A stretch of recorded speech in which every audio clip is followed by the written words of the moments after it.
thank you for sticking with me with not one, but two presentations.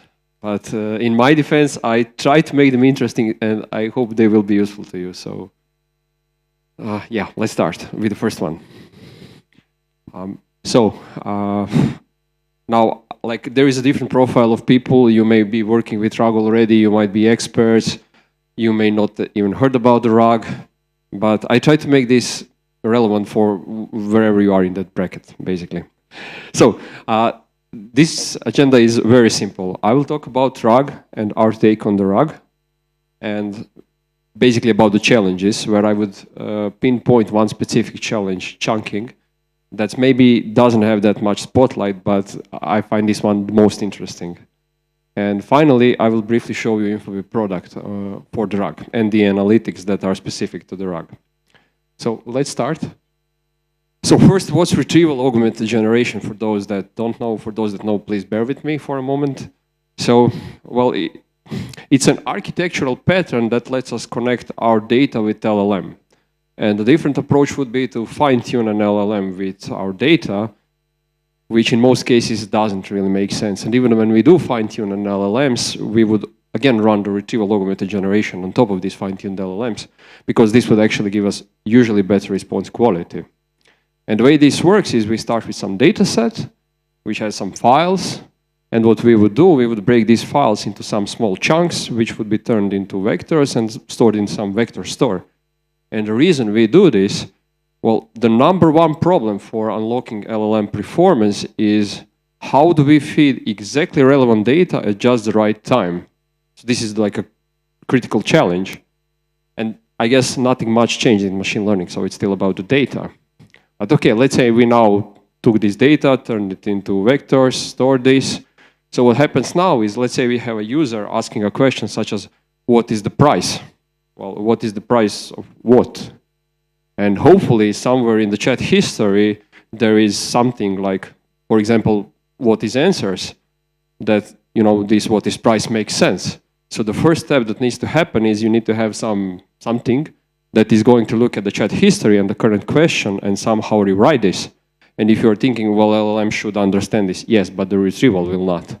So we do this to actually optimize the retrieval, which is entirely based on the vector search. And let's say that we now modify this, what is the price, into something like answers price, or what is the answers price. So we would embed this, again, with the same algorithm we used in the chunking, and find the top M documents, let's say 10. So the next step, and this is a really critical step, is that we would re-rank this with something like a cross-encoder. We would feed into this cross-encoder model the modified query and these top 10 chunks. And then the cross-encoder should return us the actual 3 most relevant chunks. And here is one thing that we do somewhat differently than what I've seen people usually do.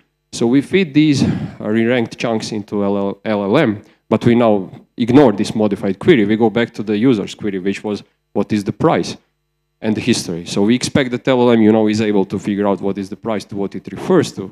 And why don't we use the modified query? Well, sometimes it's going to be hallucinated. It might be some mumbo jumbo, let's say 1% of the time. And then for this 1% of the time, we don't want LLM to reply to some nonsensical question because it didn't see the actual question. That's why we use query basically when using the LLM, but for the retrieval, we use this modified query, which is optimized for retrieval. So this is the basic setup. There are more things happening, but like high-level idea. And what's really interesting when we think about the LLM applications today is this trade-off between the latency, quality, and the cost. And it's never been more pronounced in the software development as it is today with LLMs. So it's very hard to optimize across all 3 axes. And to show you one example, we have a different product called Multimedia FAQ, which does 2 things. So first, it's there to solve the multimodal search, which is actually less important. The more important is that we feed data here that should never be used in the RAG pipeline. So this is a highly specific data, let's say very sensitive procedures which have 10 steps. And our customers insist that this reply must look exactly from step 1 to step 10. You must guarantee that nothing is changed, like banks might have some very, strict policies or refund policies or stuff like that. So this product is doing that. So it's running the vector search, a fairly complicated pipeline, and then when it gets result, it's using some kind of a classifier and LLM, which is there to prove that the chunk that we would retrieve is actually relevant, but we don't generate anything. We retrieve and try to prove this is actually relevant. If it's relevant, we return this to the end user. But let's say it's not relevant, and we spent maybe 1.5 seconds to compute this, and then now we trigger RAG pipeline because we haven't found anything. And now this first step, this multimedia FAQ is much cheaper than the RAG. And then, okay, so we now triggered the RAG, but now we need to wait for the RAG pipeline as well. And this may take another, let's say even 3 seconds. And then when you have CPaaS layers, so the end user is waiting for 5 seconds. But the benefit you get is that this is cheaper than if we did something like this. What if we ran these two things in parallel? Well, now we, again, compute the multimedia and RAG in parallel, wait for a result, and we trust more in the result of this multimedia FAQ. If we can prove that the result is valid, we return it. But if it's not valid, we already started RAG computation, so we will wait no longer than 2 or 3 seconds. So these kind of engineering things that can actually make a huge difference in the CX, basically. And let's say you have a guardrails. Do you want to first compute the guardrails and then start the pipeline? Or you should be optimistic that most requests will be saved. So maybe you should also run that in parallel. And this can actually differentiate your product a lot. You know, if you think about going to the bot, which takes 7 seconds to reply, or one that takes maybe 2 seconds. But the cost of running things in parallel and discarding results will be obviously higher. And there are many other variables like which LLM are you using? Is it self-hosted? And the same question can be asked for embeddings. Which re-ranker are you using and what kind of compute you are dedicating? Are you using some super expensive GPU or are you using some small GPU for that? How are you doing the guardrails and this multi-turn optimization? How are you basically rewriting queries? Or are you doing query expansion? Like sometimes if user writes tomorrow, that means nothing for the retrieval system. You need to map tomorrow to some ISO date. When you add the CPaaS layer on top, well, it adds latency. So we need to be really smart. You know, what are we actually doing with RAG system? It should be configurable. Some clients care about cost, some don't care about the cost at all. So not at all. Well, they're less sensitive to the cost. And I know, so there is like people say the AI price goes down, but somehow our AI bill keeps increasing. So that's interesting how the cost actually go down. But I just linked 2 studies over here, and they really need to be taken with. They need to be read carefully, but I did put the titles over there. What's actually true is that currently there is a 600 billion of a difference of investment in AI with respect to the revenue being generated. And it's a pretty serious question because like a few months ago it was 200 billion and it keeps going up. So the NVIDIA is making profits, but everyone else. And like another article from MIT from just a few days ago where they say that 95% of enterprises generate zero return of their 30 to 40 billion cumulative investment. So kind of makes you wonder, you know. And they actually give some hints how to be in this 5% which actually generate the revenue. But maybe the final thing to consider is if you, for example, this is the pricing from the OpenAI official pricing. So if you look at this GPT-4o mini, so this was the price for the input and for the output. And this is the price for the GPT-5. So this is a 2-fold increase almost, and this is more than 3-fold increase. And the prices are going down, right?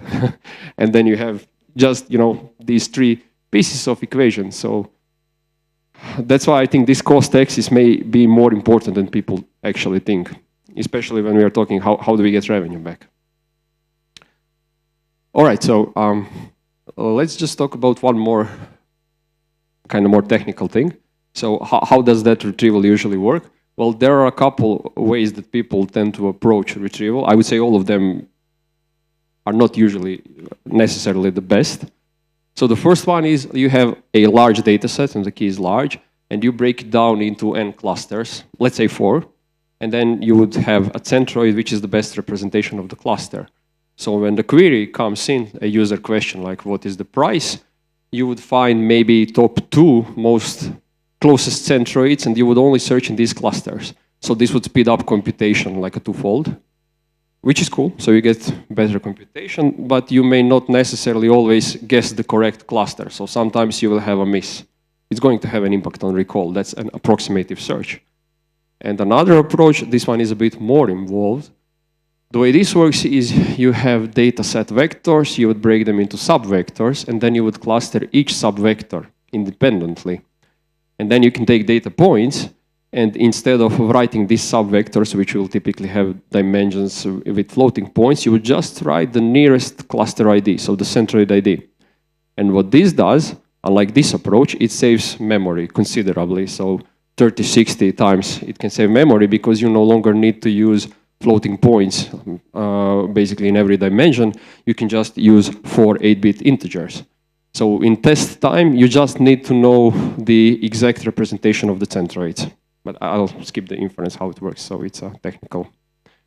And then the third approach, the third approach is something that's actually the state of the art. Wrong button, but sorry. Yeah, so this AgenSW, commonly used, it's again approximative search. So it's a greedy graph search algorithm. You start from sparse layers and then you move to the more dense layers. And what you do is you keep making progress to this graph as long as the distance is getting shorter until you can make no longer progress. And that's all very cool and great, but each of these approaches will have a massive hit on your recall. Or you will end up returning many more chunks than you need, and then you will feed noisy data into the LLM. But what people don't usually think about is that this can be enough. So a simple brute force search will have a perfect recall rate. And I have never, and I have looked at like 12 RAG pipelines, I have never seen people using this. So they would lose like 10, 15 points of recall for 100 vectors. And you can basically search 50,000 vectors in 7 milliseconds on a reasonable CPU. On GPU, this is even faster. Why would you lose 15% of recall for 7 milliseconds? So yeah, I don't like, if you are a researcher and you have, this is like a linear complexity and well, this is logarithmic. Yeah, no, but it's 7 milliseconds. So yeah.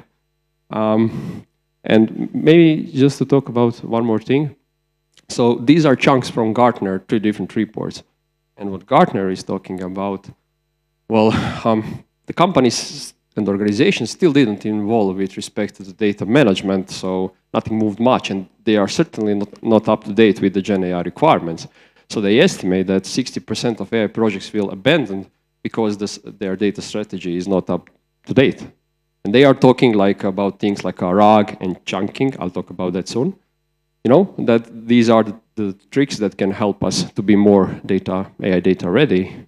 And then another thing that's interesting is that, well, actually this one, it takes 8 months to go from AI prototype to production.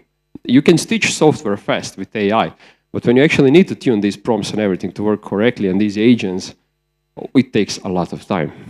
And these are the problems that are super interesting for us. And, you know, we are tackling exactly these problems. So I talked earlier about the chunking and how we can break documents into chunks and store them into vector stores. And I think this is key challenge for RAG, how you do this. So there are a couple of approaches. Like people are sometimes using LLMs, they feed data, and can you break this into some sane chunks? The problem with that approach is, well, what if the LLM changes refund policy, or there is no refund policy in the document and then it adds it? If we were to do this, and it changes refund policy from 5 days to 7 days, we are accountable for that. So this is definitely not something we can do on behalf of our client. The most commonly used approach is fairly naive, where you have fixed size token windows. You say, well, let's just chunk this document every 500 tokens, and I'll show the problems with that. And there are other chunkers that use semantic similarity that has its own problems, hyperparameters, it rarely works. And to illustrate what can happen on this one example, so we sometimes crawl data from the website for our clients, and we obviously cannot write one web crawler that's optimal for every website in the world. And let's say that this is on the homepage of some insurance company. So at a glance, nothing wrong with the text, but there are actually 2 problems.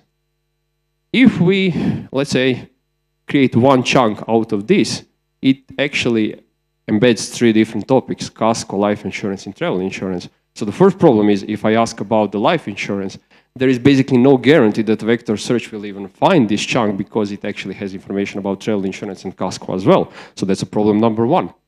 And then the problem number 2, if you are using something like a token count chunker, Well, it can create chunk that maybe starts from here. Simply submit photos up to here. And then I can ask something like, how long do I need to wait for life insurance claim settlements? Well, guess what? It doesn't see the Casco at all. So it will be happy to tell you, well, it's within 14 hours. And this is the most common source of hallucination that I have seen in RAG systems. Basically, it's basically what you do with these chunkers. And what I can tell you for this, what we did, so this took considerable effort on our side to build, is that we have actually built a chunker which has an interesting property. It's guaranteed that it will never modify your data. It can fail, even though it fails, it will tell you I failed. But let's say over 95% of the time it will succeed. And if you retry it, it will likely succeed on the second try. But what it does is, for example, this is just a small snippet. This is 30 pages of pharma document, and this is also like 20, 30 pages of some telco document. As you can see, like this is a perfect chunk. So it's an immunosuppression and risk infection, so it's related to that. And this is another chunk, which is also something that's a standalone topic and something like this. And similarly over here in the French. So this actually works in most of the languages, and we have this available as an API. If you're building your own RAG pipelines, we can even give you this currently for free if you want to experiment with that. And we really, we tried everything, and the reason we built this is because our professional services were manually adding these nodes. You can imagine that it took months, to process these documents. So when we started building this, we wanted to get something that is somewhere below human level performance, but we now see that it's actually better than what a human would annotate. And how did we evaluate this? Well, it's actually very difficult to evaluate chunker. So the people usually do, I have a question, and these 3 chunks are relevant. And then I change the chunking algorithm, and all my labels are off, because I expect different chunks. So we did something different. For every question, we went to documents, and we marked sentences which must be returned, irrespective of chunking algorithm. So the minimum information, the key information that must be retrieved. And we noticed when we used just ADA3 that with noisy, with crawl data, it's just 72% recall. But when we use this with cross-encoder, it went to 94.5%. So I can show you actually a quick demo of, well, the portal went down. There is an incident right now, so I can only show you analytics. I wanted to show you the RAG tool, but now this wasn't. Yeah, okay, let me show you this actually first. So I didn't talk about this in presentation, but the thing with RAG is, well, you deploy it, and what then? Does it work? And if it doesn't work, why it doesn't work? And this is work in progress, so we will make a major changes in the next 2 weeks on this UI. And there will be many more of these categories. It will be far more granular.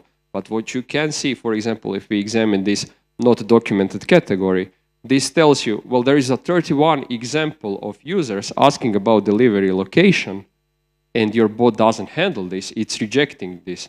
I am unable to confirm. I'm sorry, but I cannot assist. I'm sorry, but I cannot assist. So what you basically can infer from this, well, you need to add something about delivery location update, because there are 31 examples out of these 616 where the bot is simply refusing to talk about this. And the topic is relevant, And this improved documentation, this is actually maybe not necessarily the best term, but this is where we usually have hallucinations. So the bot replied, but the answer is not grounded into the data. Anyhow, I'm just showing you a prototype. So in the next 2 weeks, we expect many more features over here. So I would, with that, actually conclude this first presentation while you still have any kind of attention. So if anyone has questions, thank you.